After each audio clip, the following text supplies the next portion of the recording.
Hello, I'm the Nostalgia Critic. I remember it so you don't have to. And welcome to another rendition of Old versus New.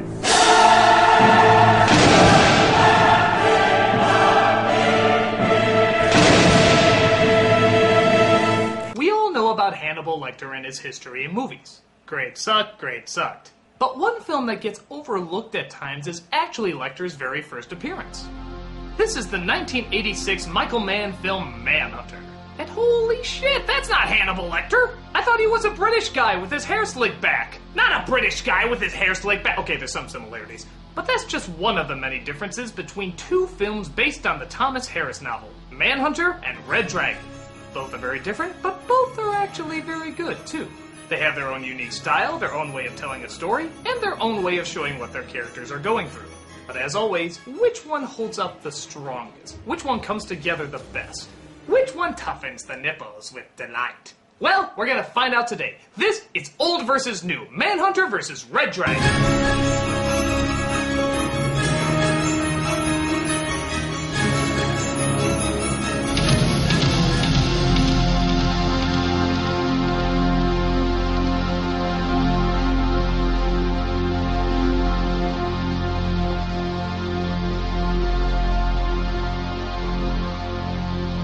The only thing better than a hero is an anti-hero, the person who constantly walks the edge of good and evil. And these are two great nuts. That sounded bad.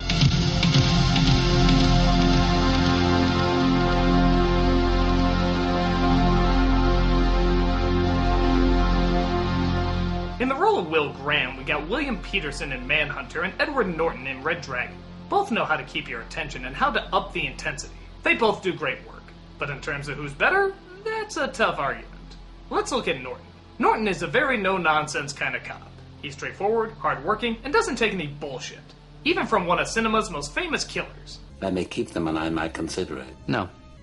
Do you dream much, Will? Goodbye, Dr. Lecter. You haven't threatened to take away my books yet. He has a gift for sensing what a sick mind is thinking, which he sees much more as a curse rather than a blessing. But where in Red Dragon, he's a healthy guy with a dark edge, Petersen portrays him more as a sick mind that just barely made it over to the good side. And even then, is constantly tightroping it. He doesn't seem like a well person, and deep inside he knows he could just as easily become one of those psychos he's brought in. Now don't get me wrong, they addressed this in Red Dragon too, but Norton still seems relatively in control.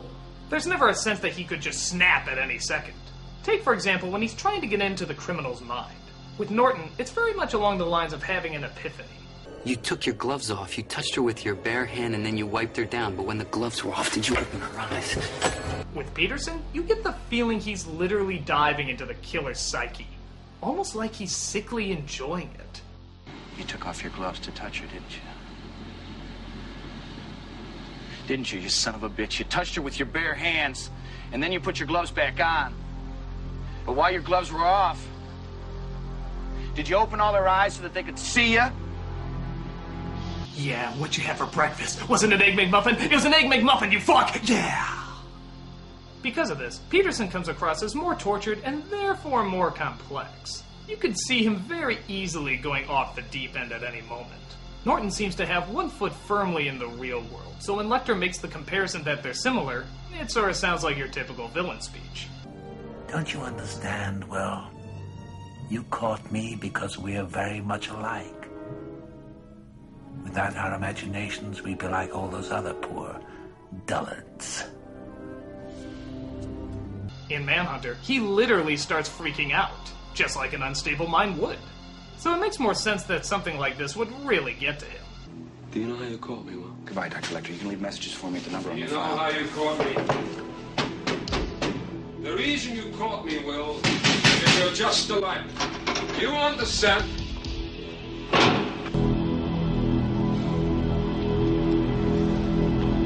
As much as I love Norton in this film, and he does give a solid performance, Petersen just had more of a sick, twisted mind that was more interesting to watch.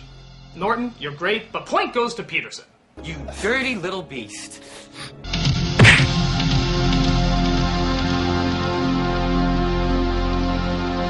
Now let's talk about our main villain, the Tooth Fairy. Boy, wouldn't that have been a different film?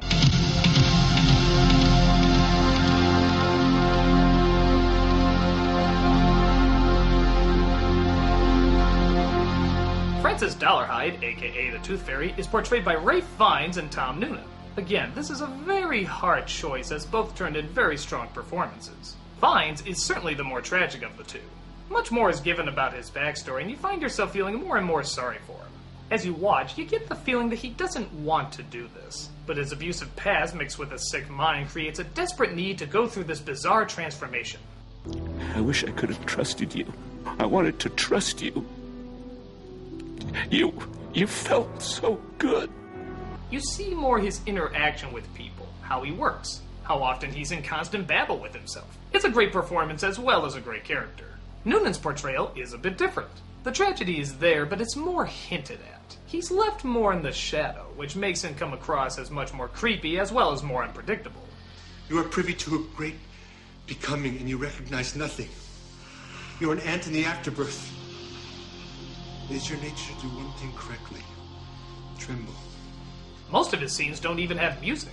It just lets the suspense and mystery of his actions fill the fear of the scenario. So in this case, we once again have two totally different interpretations. And it all depends on what you find stronger, the killer you have more compassion for, or the killer you're scared to death of. As much as I love both of them, I again have to go with Manhunter. Because the less you know about what's going on in his brain, the more unpredictable and therefore frightening he is. But he still has that level of depth that is needed as well. And you do see the pain he's going through, it's just not explained through words. It's explained through visuals and music. And in a film, that plays pretty strong. Tough call, but I have to side with Manhunter again. It's just another example of less is more. Point goes to the old. And you recognize nothing.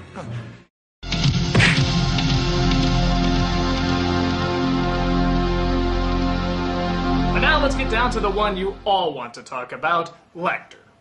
True, he's not the main villain in either movie, and one does have him much more than the other. But I still stand by the fact that these are two very good performances and deserve to be looked at.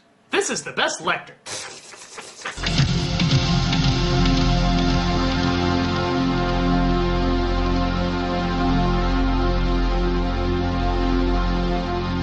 Now, a lot of you might be thinking this is a no-brainer.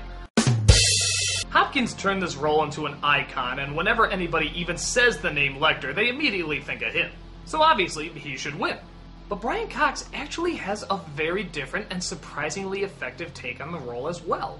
He's a fast talker, he's obnoxious, he's a jerk, but he also manages to get inside your head in a matter of seconds. But you might be curious to see if you're smarter than the person I'm looking for. Then by implication, you think you're smarter than me since you caught me. I know that I'm not smarter than you. Then how did you catch me, Will? You had disadvantages. What disadvantages? You're insane. Hopkins is slower and more calculating.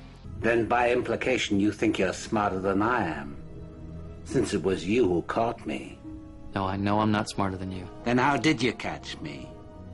You had disadvantages. What disadvantages? You're insane.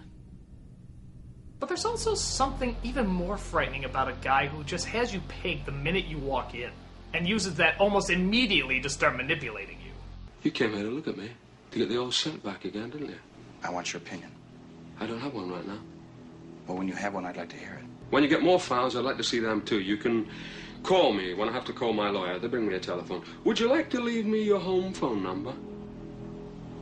Hopkins could be evil, but you never really got mad at him. This guy you just want to smack in the face half the time. But it wasn't the act that got you down, was it? Didn't you really feel so bad because killing him felt so good? And why shouldn't it feel good? What an asshole. In the book, he's used about as much as he is in Manhunter, but in Red Dragon, they upped his role because of his popularity. We mustn't judge too harshly, Will. It was his first time. Have you never felt a sudden rush of panic? Yeah, that's the fear we talked about.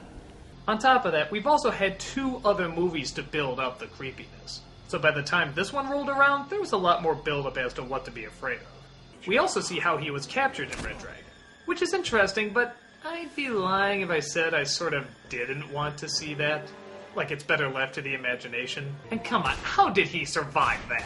Next time, drop a safe on him to be sure.